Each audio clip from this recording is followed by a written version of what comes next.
Salamat po sa Diyos. Hallelujah, Lord God. Amen.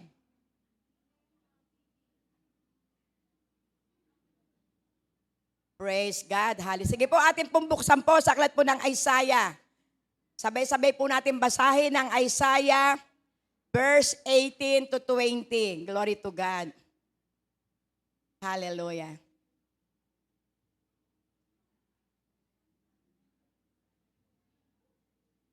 Ayan po. Ang sabi sa aklat po ng Isaiah 1:18 to 20. Hali kayo at tayo magpaliwanagan, sabi ni Yahweh. Gaano man kapula ang inyong mga kasalanan, kay aking papuputiin tulad ng yelo o bulak. Praise God. Hallelujah. 19. Kung susundin ninyo ang aking sinasabi, tatamasahin ninyo ang ani ng inyong lupain.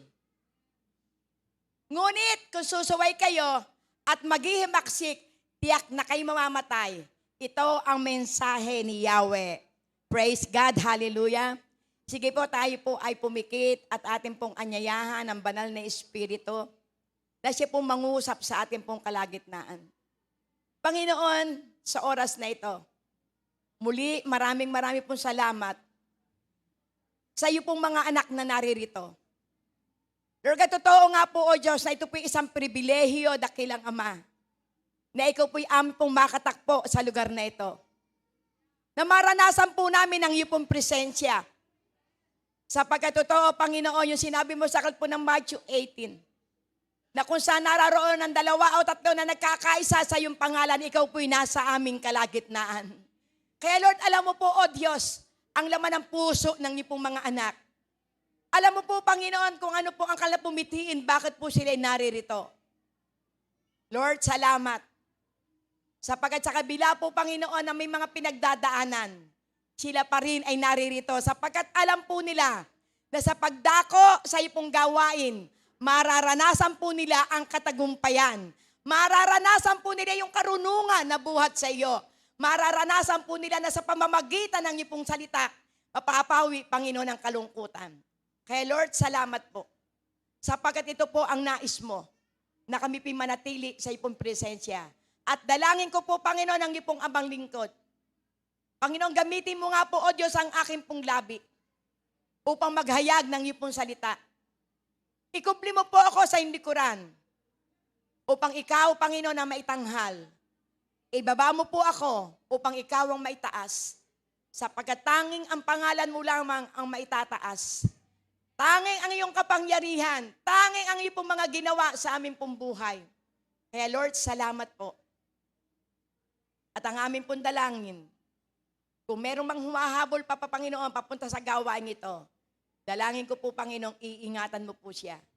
Sa iyo po namin maingat na ibinabalik po ang mataas na papulit pa salamat. Sapagkat alam po namin, Panginoon, ikaw, banal na Espiritu, na amin pong kasama na siya pong tagapagturo namin. Tagapagpaalala, Panginoon, ng mga salita mo, mga pangako mo, dakilang Ama. Kaya salamat at aangkin po namin. Ang katagumpayan ay magbubuhat sa iyo. Sa pangalan ni Jesus, amen and amen. Hallelujah, Lord God. Praise the Lord. So, balik-aral lang po, yung pong ating po naging mensahe noong pong kabilang linggo. Glory to God. Ano po yung pong ating pong topic nung araw po ng linggo? Hallelujah. Walk in love. Amen. Tayo po'y lumakad sa pag-ibig. Kaya ang ating po makikita po, ang ginamit po na kung saan ay pinaka-text ni Bishop, ay yung sinabi po sa aklat po ng 2 Timothy. Glory to God, 1:7. Dito po ipinakikita na hindi tayo pinagkalooban ng ating pong Panginoon ng espiritu ng katakutan. Kung hindi ang ipinagkaloob sa atin po ng ating pong Panginoon ay power. Pinagkalooban tayo ng kapangyarihan, pinagkalooban tayo ng pag-ibig, at pinagkalooban tayo ng sound mind, kahusayan. So ibig sabihin ay pinakikita po rito, lahat po tayo na kung saan ay mga mananampalataya, ang nais po ng ating pong Panginoon, tayo po ay mabuhay ng naandoroon sa pag-ibig ng ating pong Panginoon. Mabuhay po tayo na kung saan meron tayong kapangyarihan. mabuhay tayo na may kahusayan. Sapagkat totoo, ang ating pong Panginoon, ang ipinagkaloob sa atin ay hindi po katatakutan. Sapagkat ang takot, ito po naglalayo sa atin para po tayo manampalataya sa ating pong Panginoon. Ang takot, ito po ang naglalayo sa atin para makilala po natin na lubusan ang ating pong Panginoon. Kaya kung ating pong makikita doon po sa ating pong pinag-aralan, meron pong ipinakita po rito ang ating pong Panginoon, yung sinabi po sa aklat po ng Lucas 6. Review lang po ito. At ang sinasabi po rito ng ating pong Panginoon na kung saan yung pag-ibig. Pag-ibig sa kaaway, pag-ibig sa umaaway, pag-ibig sa inaaway. Glory to God. So di ba napakasarap na maunawaan natin yung sinabi ng ating pong Panginoon? Ibigin mo ang iyong kaaway. Ipanalangin mo ang iyong kaaway. Glory to God. Kaya kung hindi mo lalakaran ang pag-ibig ng ating pong Panginoon, hindi mo magagawa na ibigin ang iyong kaaway. Pero napakasarap na pangako ng ating pong Panginoon na kung magagawa natin yung mga umuusik sa atin, magagawa nating ipanalangin, magagawa nating mahalin. Bakit? Nasa atin ang kapangyarihan. Amen. Pero kapag hindi pong magagawa na umibig sa mga taong na umuusik sa iyo, ibig sabihin, meron ka pang alaga sa puso mo. Meron ka pang galit. Ay ang nais ng ating pong Panginoon, tayo po ay lumakad sa pag-ibig na mula sa Diyos. At lagi po nating aalalahanin, ang Diyos muna ang unang umibig sa atin. Kaya kapag hindi ka makaibig sa kaaway mo, ibig sabihin, kinakalimutan mo ng ating Diyos ay pag-ibig. Glory to God. Kaya ang nais ng ating pong Panginoon, magawa natin ito, maipanalangin natin yung mga taong umuusik sa atin. Sapagkat may pangako ang ating pong Panginoon. Sa Lucas 6:38, ano pong pangako ng ating pong Panginoon? Ang mararanasan natin yung pagpapala na siksik, liglig, at umaapaw pa. Naririto pala yon. Akala ko sa pag-ibigay lang po yon. Pero naunawaan ko kapag ikaw pala'y umibig sa mga tao na kung saan ay gumagawa sa iyo ng hindi maganda. Sa mga tao na kung saan ay pinepersecute ka pa. Amen. Mararanasan mo. Kapag ito'y naipanalangin mo, mararanasan mo yung pagkapala na ipinangako ng ating pong Panginoon. Mararanasan mo yung siksik, liglig, at nag-uumapaw pa.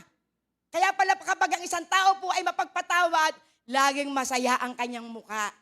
Amen? Kulbitin mo nga ang katabi mo. Ikaw ba'y mapagpatawad? Patingin nga ng mukha mo kung masaya. Praise God. Kapag ikaw'y masaya, ibig sabihin, lagi kang nagpapatawad. Pero kapag ikaw ay lagi nakasimangot, may alaga ka pa sa puso mo. Amen? Kaya lagi po nating aalalahanin, ang magagalitin, masakitin. Amen? Bakit po? Ay sabi sa aklat ng Kawikaan, a merry heart doeth like a good medicine. Ang masayahin daw puso, ay nagsisilbing isang mabuting kagamutan. Kaya kapag ang kapatid mo nakikita mo na lagi sumasakit ang dibdib, meron niyang galit. Amen? Kapag yung kapatid mo ay kung saan ibinati mo na nakasimangot pa, ay yakapin mo na. Amen, hallelujah. Hindi lalayuan, yayakapin pa. Iparamdam mo, Lord, mahal na mahal ko tong aking kapatid na ito. Amen? Mahal na mahal ko tong kapatid kong ito. Glory to God, hallelujah. At mararanasan natin, ikaw mismo ang number 1 makakaramdam kung gaano kaluag ang puso mo at ang pagkapala ay dadaloy. Kaya pala dito pa nadadaloy na siksik, liglig at umaapaw. Kasi bakit po? Sa halip na ikay gumanti ng masabi, gagantihan pa ng mabuti. Di ba yan ang gawain ng ating Panginoon? Di ba sabi doon sa kanta Mateo, kapag ikay binato ng tinapay, panambato, ano ibabato mo? Tinapay. Glory to God, hallelujah. Kapag ikaw po rin sinampal sa kabila, ibigay mo pa yung kabila. So, ibig sabihin, ipinakikita rito, meron kang sound mind. Amen? Meron kang kahusayan. Ibig sabihin ng mahusay, marunong ka magpatawad, maingat ka sa pananalita, na kung saan ay, lagi ka na kung saan ay punong-puno ka ng wisdom. Kaya kapag tayo punong-puno lagi ng wisdom, kapag tayo po ay lagi na nandoon sa puso na handa po lagi magpatawad, ibig sabihin, you have the fear in the Lord. Amen? Ano sabi sa aklat po ng Kawikaan? The fear of the Lord is the beginning of wisdom. And by holy knowledge is understanding. Kaya kapag tayo po ay may takot sa Diyos, dadaloy na ang karunungan. Amen? At ang kabanalan, glory to God, ito po ay mangyayari at mauunawaan po natin ang lahat ng bagay. At bawat desisyon mo, back up ka ng ating pong Panginoon. Bakit? Sapagkat ikaw ay may takot sa Diyos. Amen? At gayon po yung sinabi po sa aklat po ng Awit 103. Yung gaano ang agwat ng langit at lupa. Amen? Ganong kalawak ang kanyang pag-ibig sa atin. Kangino, sa may takot sa kanya. Kaya napakaganda po na kung saan ay tayo po'y lagi pong magpatawad at magmahal. Kaya yung pong ibinigay po ni Bishop na dapat po natin gawain, yung sa loob po ng 15 minutes, ano po yung gagawin po sa loob ng 15 minutes sa ating pong pananalangin? Number 1 po, praising. Pangalawa, give thanks. Amen. Ang pangatlo, confess. Amen. I-confess mo, si Jesus ay Lord mo. Amen. Kaya kapag ito po yung ating pong ginagawa, kinakailangan na kung saan ay ito'y atin po na maramdaman. Jesus is your Lord. Jesus is my Savior. Jesus is my helper. Amen? At kinakailangan magkumpisal ka. Ikumpisal mo ano man yung mga nagawa mong pagkakasala at manalangin ka ng iyong mga nasain sa inyong buhay. Amen? At ang kahuli-hulihan, intercede. Kapag sinabing intercede, ipanalangin mo ang pangangailangan ng iba, ipanalangin mo ang ating bansa, ipanalangin mo ang ating kapatiran, ipanalangin mo ang iyong kapitbahay, ipanalangin mo ang umaaway sa iyo, ipanalangin mo yung ating yung pong China na kung saan ay pilit na inaagaw ang ating pong karagatan, ipanalangin mo silang pagpalain, hindi sila sumpain at babalik sa atin ang mga pagpapala. Amen. Huwag po galit ang ating pong ibalik pagmamahal. Amen. Bahala na po ang Diyos sa kanila. Amen. Hallelujah. So ngayon po, tayo po'y darako na po sa atin po na kung saan ay topic. Glory to God. Ito pong Isaiah 1:18-20. Ito po ay akin pong binuo. Ang title nito, Lumapit, Patatawarin, kung susunod ay pagpapalain. Amen. Praise God. Hallelujah. So makikita po natin dito, ito pong Book of Isaiah. So ang author po nito walang iba kundi si Isaiah.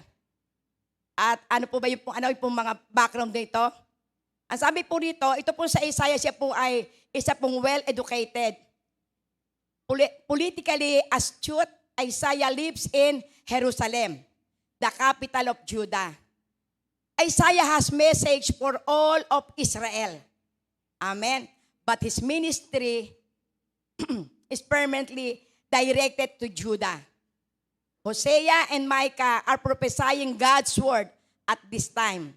Tradition has it that Isaiah has saved into pieces. During the reign of evil Manasseh, the book of Isaiah begins the prophetical section of the Old Testament. So kung atin po makikita, ito po si Isaiah, ito po ay nag-prophesy. Saan po? Sa bansang Huda. At maari sa atin po, maari lagi po natin naririnig ang Huda. Sino po ba yung si Huda? Amen. Si Huda, siya po ay pang-apat na anak po ni Jacob.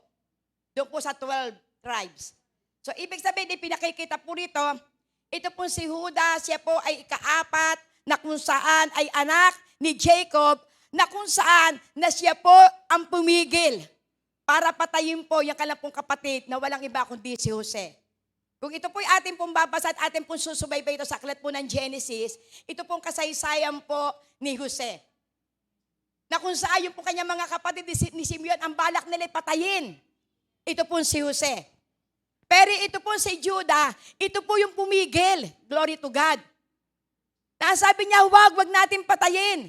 Glory to God. Ang gawain natin, ating ipagbili na lamang. Praise God. So ano po nangyari? Ito pong kapatid natin, o ito pong ating pong kalahi na si Jose, siya po ay naipagbili. At siya po'y dinala sa bansang Ehipto. Kaya kung makikita natin, bakit po ito nabanggit? Upang patunayan na talagang totoo, may plano po ang ating pong Panginoon.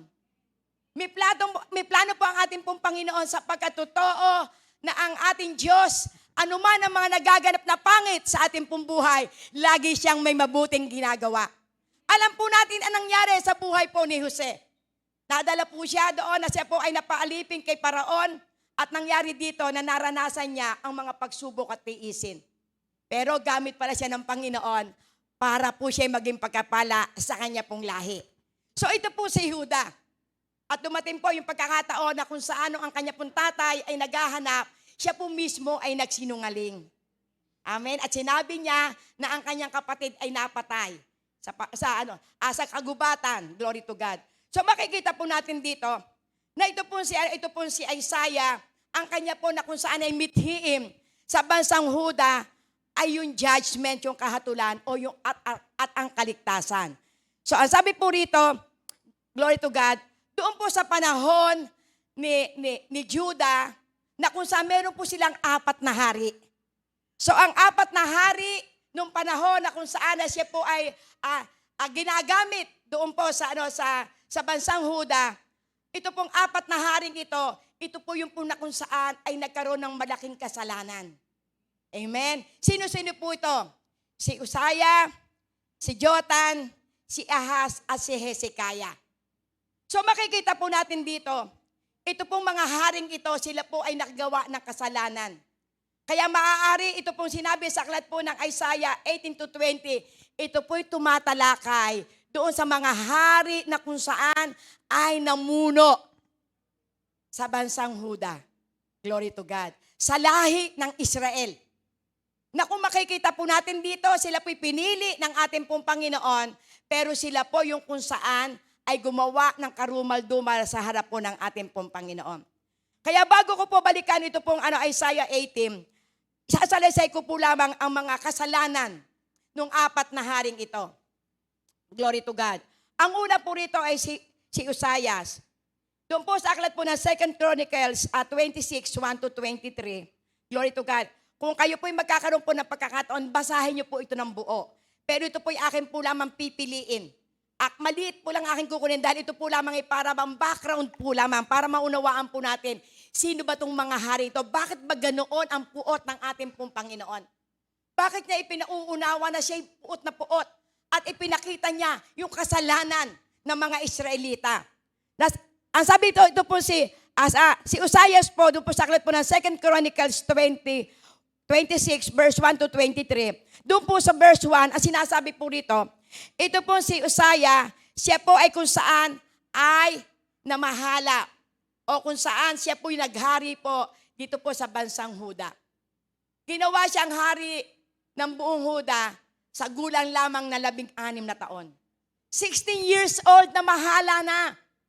Namahala na po itong si Uzziah.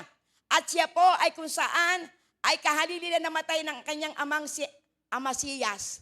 So ibig sabihin, makikita po natin dito, ito po si Uzziah, siya po ay namahala at makikita po natin ito sa loob na 52 taon.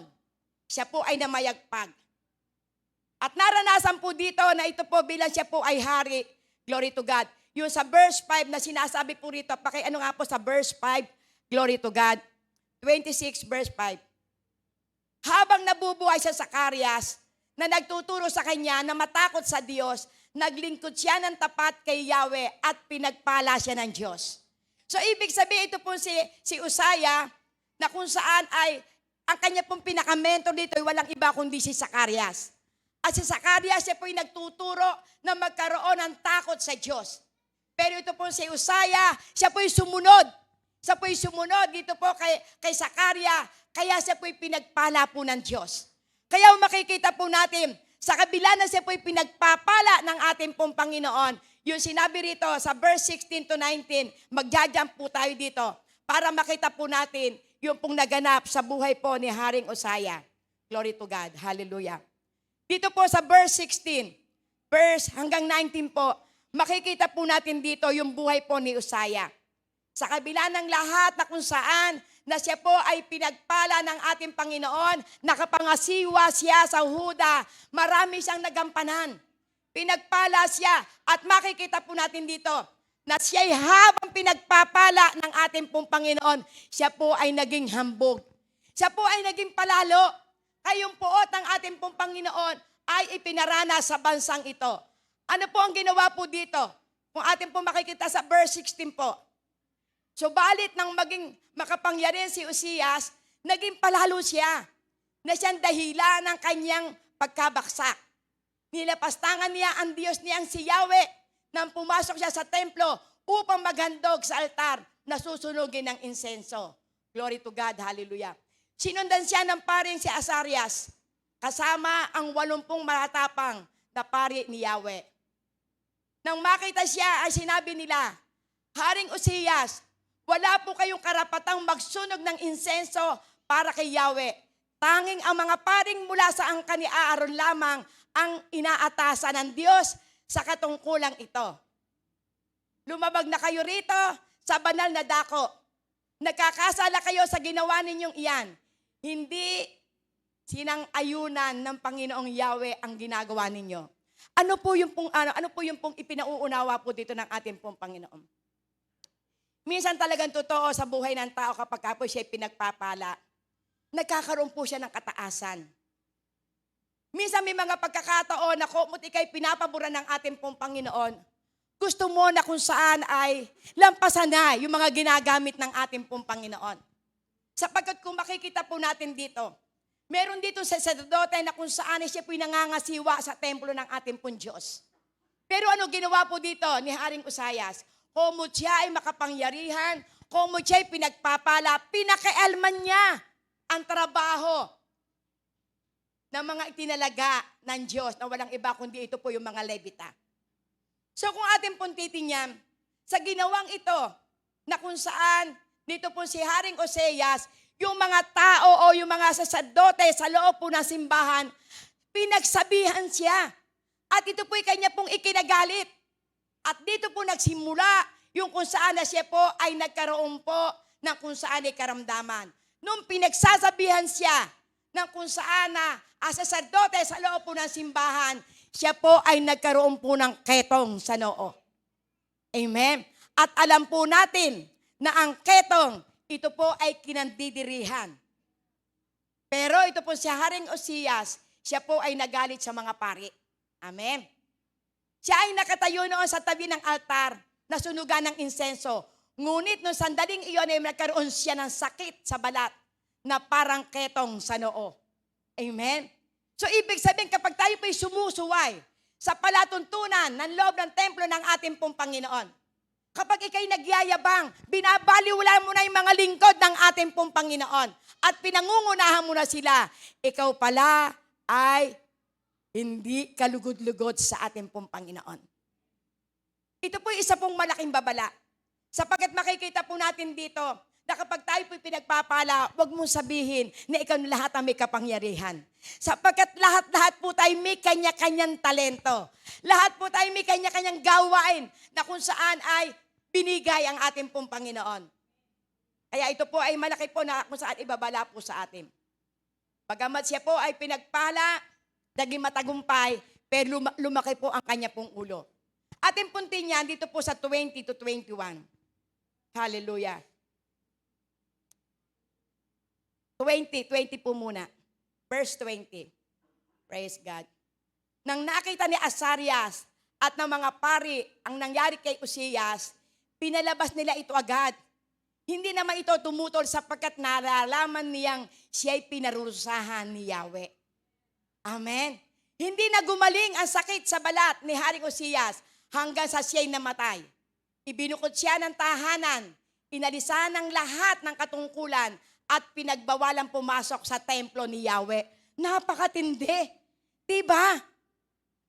Kung iisipin natin, ay baliwala ng pakilman yan kasi hindi alam niyang yung paking niya ng kanyang ginagawa. Hindi alam yan si Asarias kung ano yung mga ginagawa niyang paghandog. Ako ang kalulugdan ng Panginoon. Ako muna ang maghahandog.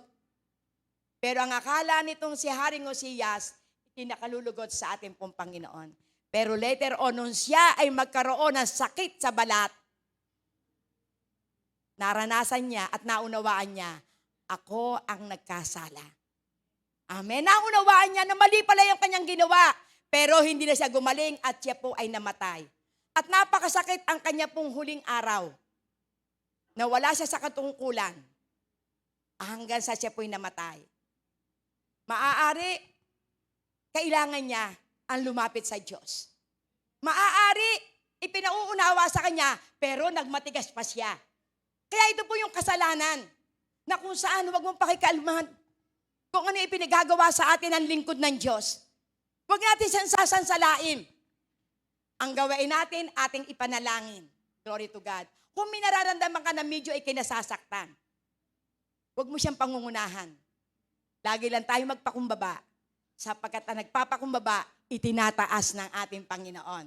Pero ang nagmamataas, ibinababa ng ating Panginoon. Kaya ito makikita po natin, ito po yung kasalanan po. Na kung saan nakialam siya sa gawain sa templo. Hindi niya trabaho, pinakialaman niya. Ang next po, ang susunod po naman ay si Jotham. Ito po ay kung saan anak po ito ni Uzzias. At alam po natin sa bansang Israel, kapag namatay ang ama na nagahari, ang susunod ay anak. Amen? At ito po si Jotham, na matapos namatay po ang kanya pong ama, siya po ay 25 years old. Amen? At naging hari siya sa loob ng 16 years. Naghari siya sa loob po ng Huda. Ayan. Si Jotham ay 25 taong gulang nang maging hari. At 16 na taon siya naghari sa Jerusalem. Ang kanyang ina ay si Herusa na anak ni Sadok. Glory to God. So makikita po natin dito na kung saan siya po ay naging, at tulad ng kanyang amang si Uzzias, ang mga ginawa niyang naging kalugod-lugod sa paningin ni Yahweh, ngunit hindi niya ito tinularan sa pagpasok sa templo. Amen. So ibig sabihin, ito si Uzziah na kanyang ama, siya po ay kinalugdan ng ating Panginoon nung unang-una. Amen. Pero, nakialam siya sa loob ng templo. Naging matagumpay, nakialam sa templo, kaya naranasan niya ay kung saan ay pagsuway. Pero ito naman si Jotham, ang ginawa na niya, hindi na siya pumasok sa loob ng templo. Glory to God. Na ito bilang ikayahari, maaaring natakot siya sa naranasan ng kanyang tatay. Pero hindi ibig sabihin, hindi ka na papasok sa templo. Hindi ka na pupunta ng sambahan. Hindi ka na maghahandog sa Diyos. Hindi ka na kung saan magpapasakop. Pero ang nais ipaunawa dito ng ating pong Panginoon, ano man ang iyong kalalagayan, unawain mo bakit nangyayari ito. Yung marahil hindi nakarating sa kanya, bakit nagkagayoon? Maaaring hindi sinabi na kasi ang tatay mo, pinakailman ang trabaho ng mga pare, pinakailman ang trabaho ng mga saserdote, kaya nagalit sa kanya ang Panginoon. Pero pagdating sa kanya, hindi na siya pumapasok ng templo. Amen. Hindi naging maliwanag sa kanya. Hindi ibig sabihin, kung gano'n ang nangyari sa magulang mo, maaari hindi ka napapasok, hindi po maaaring na-misinterpret. Hindi naging maliwanag sa kanya na kinakailangan tayo ay pumapasok sa templo, naghahandog, nagpupuri, sumasamba sa ating Diyos na buhay. Amen. At ito naman si Haring Ahas. Ito po, hindi po yung ahas na cobra. Si Haring Ahas. Glory to God. Amen. Doon po sa aklat po ng 2 Chronicle 28, 1-3. Ito po yung pong pumalit po kay Jotham. Ito po yung pong anak po niya. Siya po noon ay 20 years old. Ayan po. 20 taong gulang naman si Ahas na magsimulang maghari at naghari siya sa loob ng 16 na taon sa Jerusalem. So 16 lang po siya, katulad po ni Jotham na kanya pong ama. Glory to God. Ano po sinabi po? 1-4 po. Glory to God. Hallelujah. Okay po. Hindi siya tumulat. Hindi siya tumulat sa mga ginawa ng kanyang ninunong si David. At dahil dito'y hindi siya naging kalugod-lugod sa paningin ni Yahweh. Praise God. Sa halip, ang sinundan niya ay ang mga halimbawa ng mga hari ng Israel na nagpagawa siya ng mga metal na rebulto ni Baal. Glory to God. Nagsusunog siya ng mga insenso at nag-aalay sa mga handog na susunugin sa libis na Ben Hinnom. Glory to God. Inihandog din niya ang kanyang mga anak na lalaki at sinunog doon tulad ng mga karumal-dumal na kaugalian ng mga bansang pinalaya ni Yahweh nang dumating ang Israel sa lupain. So matindi po itong ginawa pong ito. Glory to God. Biro mo, ang ginawa mo, ikaw naman ay gumawa ng mga dambana, ikaw ay gumawa ng kung saan ay mga pagsasambahan, pagsusunugan, glory to God. Na ito yung ayaw na ayaw ng ating pong Panginoon. Na ipinakikita niya rito yung kanyang karumal-dumal na kung saan na inaayawan, yung kayo'y sumamba sa mga Diyos-Diyusan. Yung gumawa kayo na kung saan ay mga sasambahan na dapat sa loob ng sambahan, mananambahan. Pero ang ginawa po nito, siya ay nagpagawa. Amen. Nang kung saan ang mga templo sa labas ng templo, sa mga bulubundukin at doon sila sumasamba. Gumawa sila ng mga Diyos-Diyusan. Kaya napuot ang ating pong Panginoon. Dito po kay Haring Ahas. Glory to God. Ano po ang sabi po rito sa verse 5? Glory to God. Hallelujah, Lord God. Dahil sa siya ay kung saan ay sumasangguni sa mga Diyos-Diyosan. Dahil dito ipinatalo siya ni Yahweh na kanyang Diyos sa hari ng Syria. Maraming mamamayan ng Huda ang binihag nito at dinala sa Damasco. Dilusob din siya ng hari ng Israel at halos naubos ang kanyang hukbo. Praise God. Nang dahil dito sa Haring Ahas, ang kanyang lahi ay kung saan ay natalo. At ang kanyang lahi ay nilusob ng mga hari ng Israel at halos naubos ang kanyang hukbo. At dito po ipinakikita na kung tayo po sasamba sa mga Diyos-Diyusan, wala kang mararanasang pagpapala. Wala kang mararanasang pagsama ng ating Diyos na buhay. Kaya ang nais ng ating pong Panginoon, na totoo ang dapat lang ng ating sasambahin at pagkaitiwalaan, walang iba kundi ang ating Diyos na buhay na may likha ng langit at lupa. Ang tangi lang natin tatawagin ay ang Diyos na kung saan na may teenga na nakakarinig. May bibig na nakapagsasalita, may mata na nakakakita, may paa na kung saan ay humahawak at may paa na nakalalakad.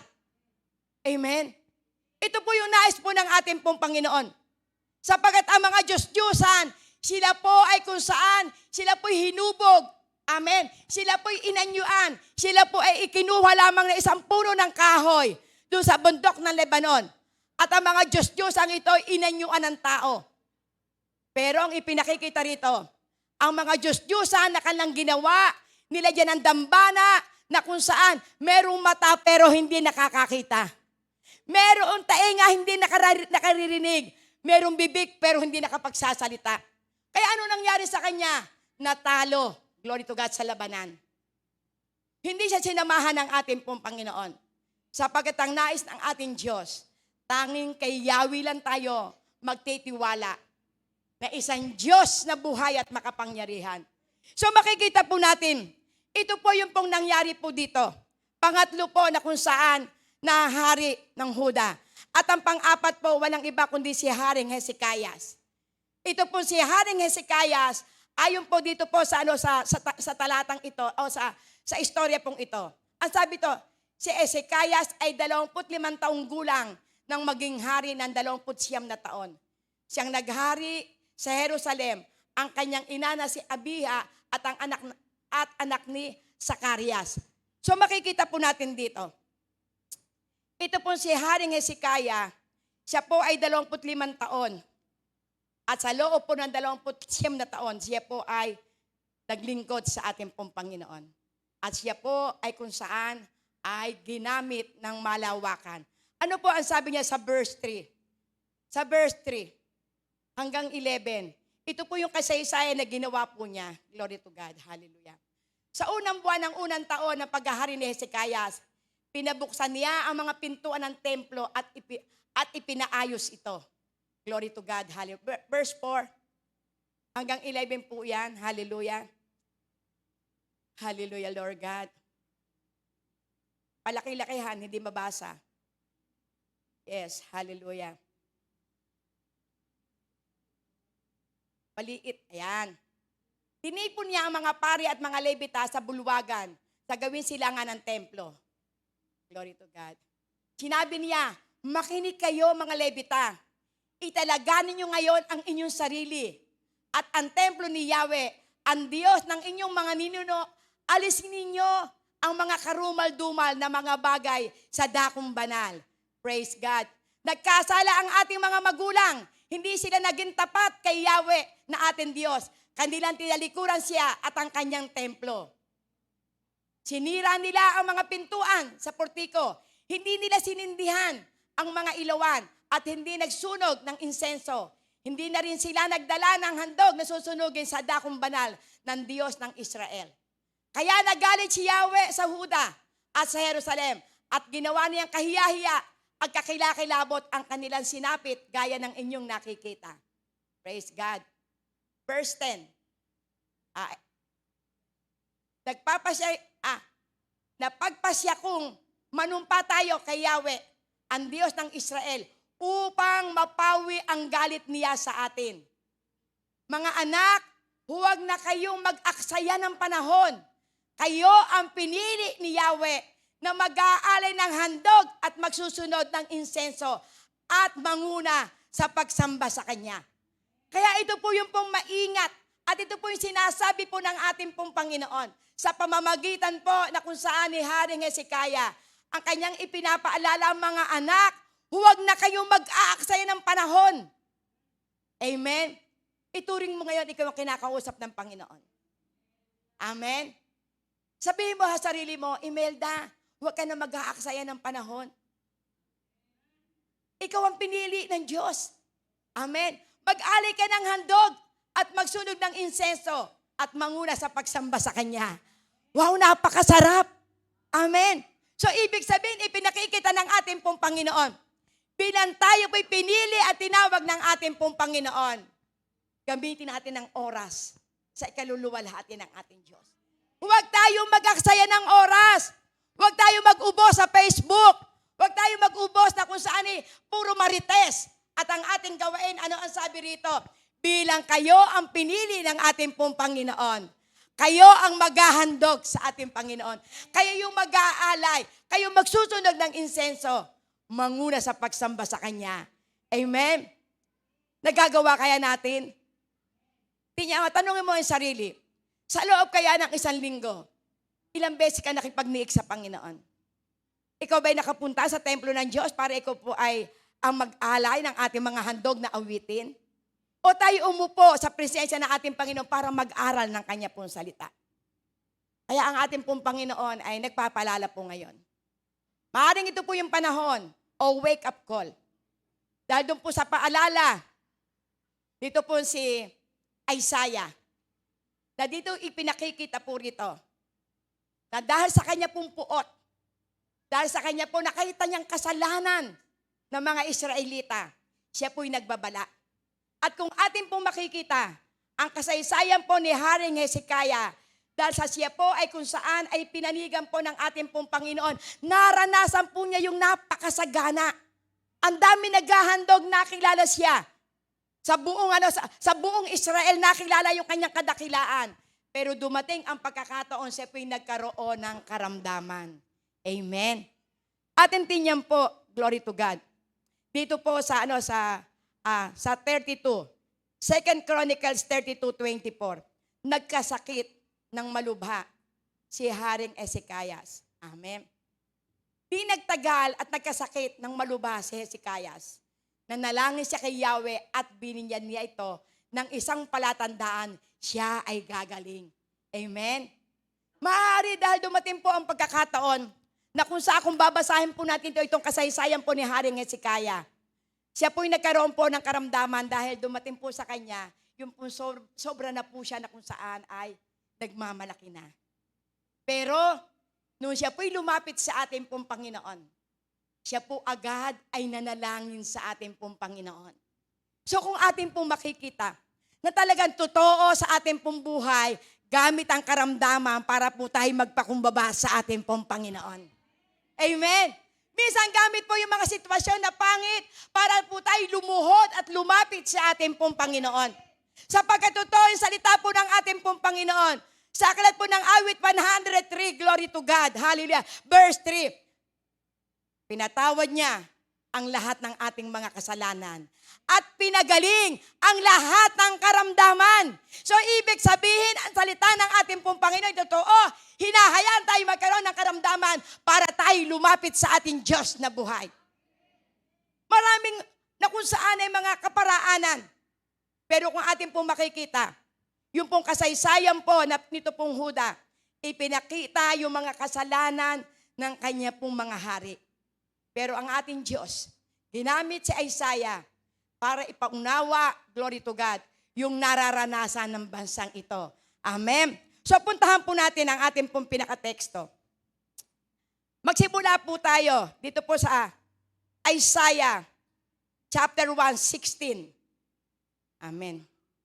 Nanawagan dito si Isaiah. Ang sabi rito ni Isaiah, "Linisin niyo ang inyong sarili at magbalik sa akin. Magbalik loob sa akin. Sa aking harapan, kasamaan ninyo kasamaan ninyo inyong tigilan." Glory to God. "Pag-aralan ninyong gumawa ng makatwiran, pairalin ang katarungan, tulungan ang mga naaapi."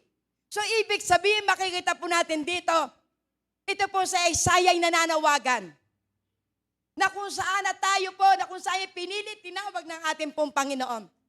Ang nais ng ating pong Panginoon, gawain natin yung nakalulugod sa ating pong Panginoon. Amen. At ang nais po dito po, sa paalala po, dito po sa Isaiah, yung sinabi po sa verse 17, ipagtanggol ninyo ang mga ulila. Amen.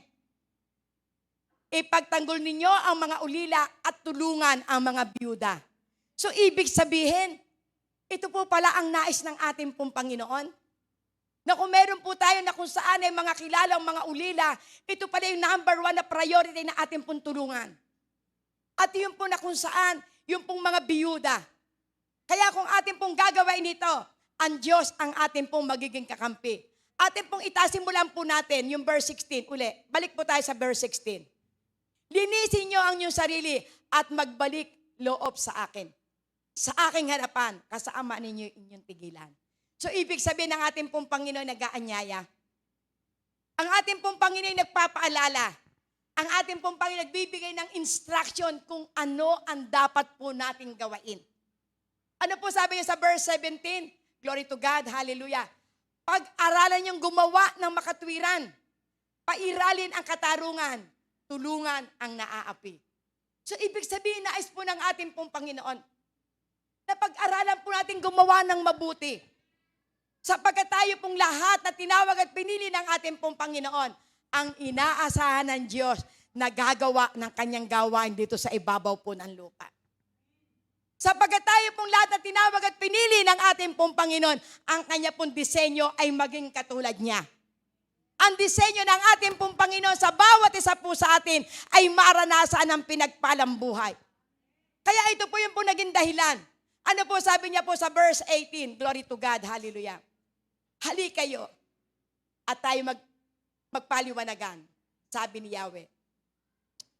"Gaano man kapula ang inyong mga kasalanan, kay aking papuputiin, tulad ng yelo o bulak." Praise God. Sa dami ng ating mga kasalanan, sa dami ng ating mga pangit na nakaraang buhay, pero ang ating pong Panginoon ay nag-aanyaya. Ang ating pong Panginoon ay punong-puno ng habag. Ang ating pong Panginoon gustong-gusto niya tayong lahat ay pagpalain. Ang ating Panginoon gustong-gustong makita na totoong hindi ako nagkamali sa tinawag ko na itong si Susan. Hindi ako nagkamali sa pagkakatawag sa kanya, sapagkat ang nais ko, maranasan niya ang pangako ko na pagpapalain kita. Pati ang lahi mo, pagpapalain ko. Yan ang nais ng ating pong Panginoon. Sa ating pong paglapit sa Diyos, maaari tayo po may mga kahinaan. Maaari tayo po ay may mga pinagdadaanan na hindi po nakalulugod sa Kanya. Sapagkat alam po natin ang mga ginawa ng mga haring ito. Amen. Palalo, nagmataas, naging marunong pa sa mga ginagamit ng Panginoon, naghambog, kumot pinagpapala. Kaya itong lahat ay nakita ng ating pong Panginoon. Akala ng mga haring ito, kumot sila, ay pinili at pinagkatiwalaan. Hindi na mararanasan ng parusa ng Diyos. Lahat po sila ay nakaranas ng parusa ng Diyos. Lahat sila ay nakaranas ng kung saan ipuot. Kaya ang sino man sa atin, huwag po tayo magmamalaki. Sapagkat totoo po yung paalala po sa aklat po ng 1 Corinthians chapter 10 verse 12. Huwag mag-akala na kayo ay nakatayo. Baka isang araw kayo ay mabuwala. So ibig sabihin, nagpapaalala po ang ating pong Panginoon. Kung ikaw ngayon ay meron lahat ng pangangailangan mo, ikay nagtatagumpay sa iyong hanap buhay, nalilimutan mo na ang pagpunta sa gawain. Minsan nalilimutan mo na yung pinag-uutos ng ating Panginoon. Nalilimutan mo na magbasa ng Bible. Nalilimutan mo na sumamba sa ating pong Panginoon. Ang Diyos sa oras na ito'y nagpapaalala. Kung may mga pagkakataon na kung sa'y parang nananamlay ka na, pero ang Diyos nananawagan, hali kayo. Lumapit kayo sa akin at kayo makipagtalastasan. Gaano mang kapula ang inyong mga kasalanan, ito'y papuputiin ko sa gimputi ng yelo at ng balahibo ng tupa. Amen. So makikita po natin, bakit kaya ang inihilong tulad po'y pula? Sapagkat alam po natin na ang kulay pula, ito po ay kung saan ay napakatindi na kulay. Miki saan mo ilagay, nakikita yan. At ang pula, ito po'y na-combine ng kulay violeta at ng kulay itim. So makikita po natin, bakit po ginamit po dito yung crimson at yung scarlet. Nung akin pong i-search kung ano pong ibig sabihin ng scarlet, ito po pala yung mga sobra pong matitingkad. Amen? Matitingkad, ibig sabihin ni brilliant. Nakikita, nangingibabaw. At ganito po itinulad ng Panginoon na ipinakita kay Isaiah. Ganito ang kasalanan ng aking bayan. Gantong kapula, gantong katingkad ang kanilang mga kasalanan. Kaya ginagamit ko, manawagan ka sa bansang Israel. Palapitin mo sila sa akin. Glory to God. At napakaganda ang pangako. At ang sabi pa rito ng ating Panginoon, hali kayo at kayo makipagtalastasan. Ibig sabihin ng ating pong Panginoon nangungusap sa puso natin.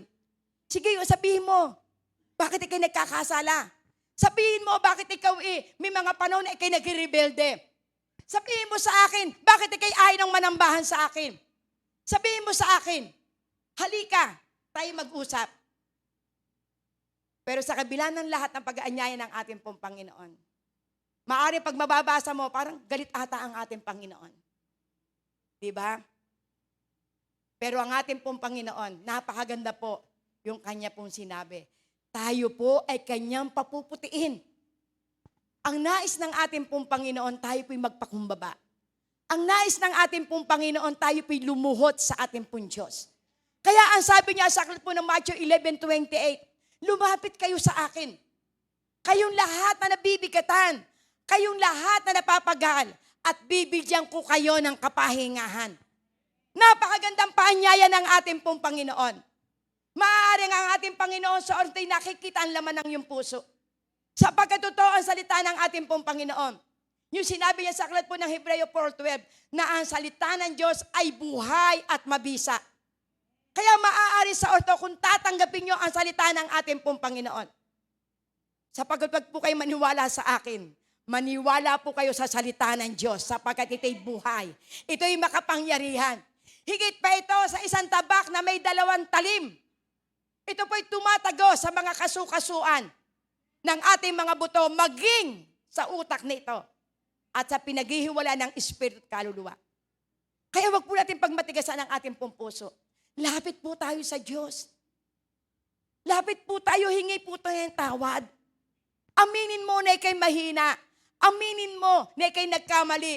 Aminin mo na ikay nalibang sa iyong hanap buhay. Aminin mo na ikay nagtatampo. Aminin mo na ikaw pa'y naiinis sa mga taong laging nakikita ang iyong ugali. Aminin mo lamang sa ating Panginoon. Pero ang ating pong Diyos ay napakamahabagin.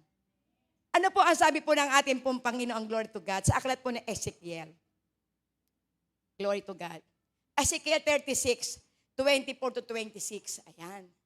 Napakasarap na pangako ng ating pong Panginoon. Kapag tayo po'y lumapit sa ating pong Panginoon, ito po yung pangako po. Ang sabi po ng ating pong Panginoon, kay Ezekiel na propeta ng ating pong Panginoon, bibigyan ko kayo ng bagong puso, bagong espiritu. Ang masuway niyong puso ay gagawin kong pusong masunurin. Wow, napakasarap na pangako. Praise God. Hallelujah. Ano po yung sabi niya po sa 24? Tumula tayo sa 24. 24, glory to God. 24, 25 hanggang 26 yan. Hallelujah, Lord God. Ano sabi niya po sa verse 24 po muna? So sapagat ang ating pong Panginoon, siya po ay nag-aanyaya. Glory to God. Ito po yung ipagkakalo po sa atin po ng ating pong Panginoon kung tayo po ay lalapit sa ating pong Diyos na buhay. For I will take you from among the heathen and gather you out of all countries and I will bring you into your own land. Ayan ang pangako ng ating pong Panginoon. Then I will sprinkle clean water upon you and you shall be clean. From all your filthiness, from all your idols will I cleanse you. Ano pong ipinauunawa po dito ng ating pong Panginoon? Na kapag tayo po ay lumapit sa ating pong Diyos, tayo po ay kung saan huhugasan niya. Amen. Huhugasan niya tayo ng isang malinis na tubig. At ang malinis na tubig na ito walang iba kundi ang salita ng ating pong Panginoon. Amen. Ang salita lamang ng ating Diyos ang makapaglilinis sa ating mga kasalanan. Ang salita ng ating pong Panginoon ang magbabago sa ating pong buhay. Glory to God. Sapagat ang pangako niya, amen, and you shall be clean. Kaya kapag tayo po ay lumapit sa ating pong Panginoon, at tayo po'y nagpakumbaba, at ang kanyang salita ay ating pong inangkin, ang pangako ng ating pong Panginoon, pagpapalain ka ng ating Diyos. Bibigyan niya po tayo ng kung saan ay malinis na puso. Glory to God. Hallelujah, Jesus. So makikita po natin dito, bibigyan ko kayo, glory to God, ng aking espiritu. Hallelujah, Lord. Sa verse 26, yung espiritu ng ating Diyos ang ibibigay sa atin. Kapag ibinigay na sa atin ang espiritu ng ating pong Panginoon, mararanasan po natin yung puso mong masuwayin. Ito'y magiging masunurin. Amen? Kaya wag po tayo magmalakay, lapit sa Diyos. Glory to God. Hallelujah. Yung bagong espiritu, hallelujah, ang ibibigay sa atin ng ating pong Panginoon. Aalisin niya yung mga masuwayin mong puso. Gagawin kong pusong masunurin. Amen? Glory to God. Kaya lapit tayo sa ating Panginoon. Huwag tayo mag-atubili na lumapit sa ating Panginoon. Lagi po nating iisipin ang ating pong Diyos ay punong-puno ng pag-ibig. Ano po yung sinabi niya po sa Isaiah 19? Glory to God. Hallelujah. Isaiah 19. Praise God. 119. Yung pong ating pong pinakatim. Hallelujah. Kung susundin ninyo ang aking sinasabi, glory to God, tatamasahin nyo ang ani ng inyong lupain. Wow, ang sarap. Amen. Tatamasahin ninyo ang ani ng aking lupain. Ano po sinabi po sa aklat po ng Ezekiel? Glory to God. Ezekiel 36 verse 27, yung pong continuation. Glory to God. Kapag tayo po ay nakaranas na tayo binigyan po ng bagong puso, bibigyan ko kayo ng aking espiritu upang makalakad kayo ayon sa aking mga tuntunin at masusunod ninyong mabuti ang aking mga utos. Glory to God. 28, glory to God. Ititira ko kayo sa lupaing ibinigay ko sa inyong mga ninuno. Kayo ay magiging bayan ko at ako ang inyong Diyos. Amen. Lilinisin ko ang lahat ng inyong karumihan. Bibigyan ko kayo ng masaganang ani at hindi na kayo daranas ng gutom. Amen. 30. Pamumungahin kong mabuti ang inyong mga punong kahoy at pasasaganain ang ani ng inyong bukrin upang hindi na kayo hamaki ng kapwa ninyo bansa dahil sa tagutom na inyong dinanas. So makikita po natin dito, napakasarap ang pangako ng ating pong Panginoon. na kung tayo po'y lalapit sa ating pong Panginoon, at tayo po'y pagkakalooban ng bagong espiritu, bagong puso, at ang pusong ito ay magiging masunurin sa ating Diyos. At kung tayo po'y magiging masunurin sa ating pong Panginoon, mararanasan po natin yung pangako ng ating pong Panginoon mula 27 hanggang 30, na kung saan na tayo po ay dadalhin ng ating pong Panginoon sa lupang pangako na ipinagkaloob sa atin ng ating pong Panginoon. Sa lupain ng ating pong mga ninuno. Ano po yung lupain ng ating pong mga ninunong ipinangako? Noon sila po'y alasin sa Ehipto. Praise God, hallelujah. Doon po sa lugar ng Kanaan na dito ay dumadaloy ang pukyutan at ang gatas. Ibig sabihin sa lugar na pagdadalhin sa atin ng ating pong Panginoon, doon tayo pagpapalain. Ang ating mga punong kahoy mamumunga. Ang ating mga hanapbuhay palalaguin ang ating pong Panginoon kung tayo ay lalapit, sapagkat aanihin nyo ang mabuting ani sa inyong lupain. Amen. Kaya ang Diyos ay nangungusap sa mga sandaling ito. Hayaan natin na ang Diyos ay makakilos sa ating buhay. Sapagkat may babala ang ating pong Panginoon. Kung hindi tayo susunod sa ating pong Panginoon, mararanasan natin ni salot. Ang pangakong pagkapala, ito'y ating makakamit kung tayo ay susunod at magpapakumbaba sa ating pong Panginoon. Kung tatalikuran natin ang ating mga kasalanan, pagpapalang rumaragasa ang ating pong mararanasan. Kung tayo po'y susunod at meron po tayong puso na kung saan ay masunod rin sa ating pong Panginoon, kakaiba ang mararanasan mong pagkapala. Amen. Yung matagal mo na mga prayer request, baka ito yung panahong ibibigay na sa iyo ng ating Panginoon. Yung hinihingi mo sa iyong anak na pagbabago, baka ito na yung panahon na makita mo magbago. Baka ang nais lang ng ating pong Panginoon, tayo'y magpakumbaba, lumapit sa ating pong Panginoon. Amen. Talikuran na natin ang ating mga kasalanan, sapagkat ang Diyos ay nangako na kung tatalikuran natin ang ating pong mga kasalanan, ang Diyos ay magpapadala na rumaragasang pagpapala. Sapagkat ang pangako ng ating pong Panginoon, hindi lamang sa lupa, doon sa langit. At ang makakapasok lamang sa karenan langit ay ang may malilinis na puso. Amen. Yan ang nais ng ating pong Panginoon. Sapagkat ang Diyos ay nangako na ang lahat ng aking pinagkalooban ng aking espiritu sa aking pagkabalik, sa pagtunog ng trumpeta, silang lahat ng mga nauna na namatay, sila'y aking bubuhayin. At ang mga sumusunod sa aking salita na matatakpuan kong tapat, sila'y aking kukunin at sasalubuhin ko sa himpapawid. At doon sa kalangitan kami magsasama-sama at mararasan po nila ang pangako ng ating pong Panginoon. Yan po yung ating blessed hope. Kaya kung tayo may nakararanas dito ng iba't ibang uri ng pagsubok, tandaan mo kapatid, may pangako ang ating Panginoon. Amen.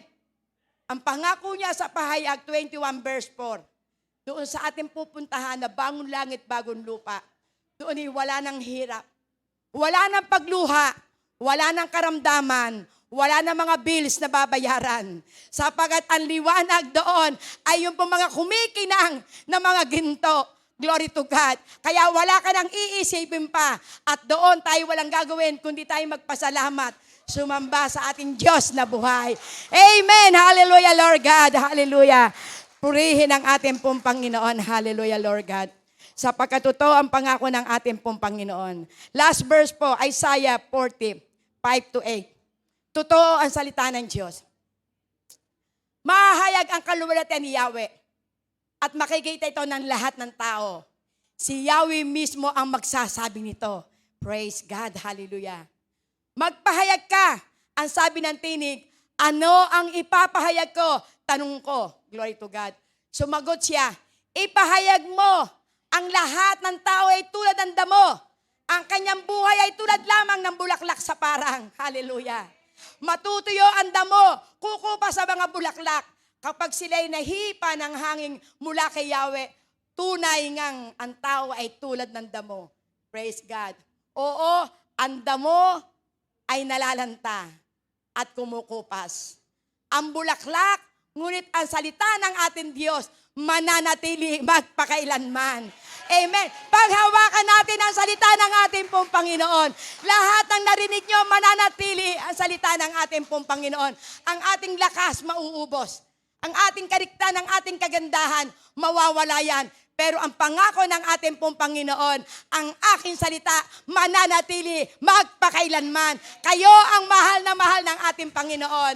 Tayo ang dadagitin ng ating pong Panginoon sapagkat siya ang nangako na sa aking pagbabalik, kayo'y aking kukunin.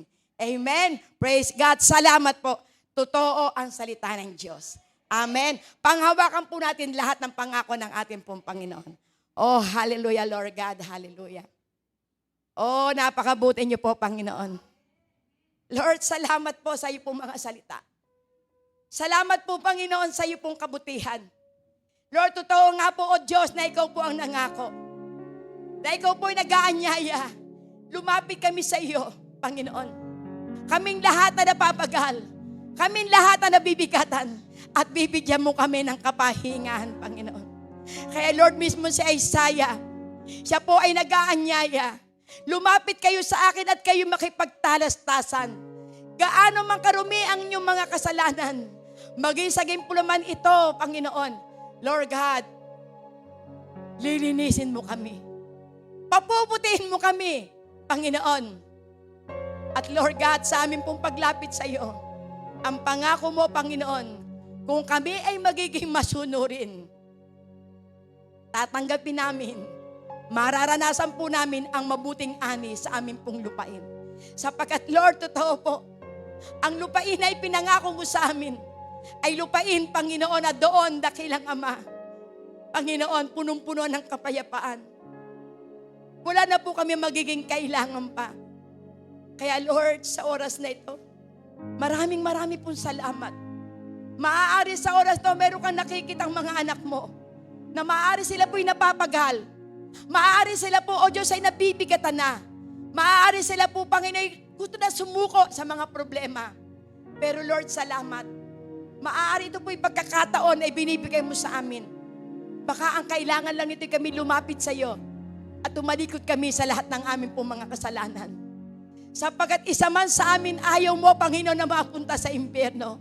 Nais mo, Panginoon, kaming lahat na nilikha mo ay makasama mo, Panginoon. Kaya Lord, dalangin ko po, patatagin mo po ang bawat isa. Lord, tulad ng sinabi mo, Panginoon, sa aklat po ng Isaiah 41:10, Panginoon, huwag kami matakot. Ako ang iyong Diyos. Huwag kang manlupaypay. Kasama mo ako. Iingatan kita. Itataas kita sa aking kanang kamay. Lord, ang sabi mo rin sa 40:31, ang lahat na naghihintay sa ating Panginoon ay magkakaroon ng lakas na tulad ng isang agila. Lilipad ng lilipad. Tatakbo ng tatakbo, hindi mapapagod. Lord God, lalakad ng lalakad, hindi manghihina. Lord, di po ang aking pundalangin sa lahat po ng aking po mga kapatiran. Sapagkat totoo, Panginoon, may mga pagkakataon dakilang Ama. Sa paghihintay ng aming po mga prayer request, maaari kami panginaghihi. Maaari kami nangihina, maaari kami naiinip, pero salamat sa ipong pangako, Panginoon, na habang kami po'y naghihintay sa amin pong inaasahan sa iyo, kami po'y magiging isang malakas na tulad ng isang agila, Panginoon. Sapagkat kami po'y patuloy na maglilingkod sa iyo. Patuloy kami susunod sa ipinagagawa mo sa amin, Panginoon. Kaya Lord God, dalangin ko po lahat ng ipong mga anak na naririto.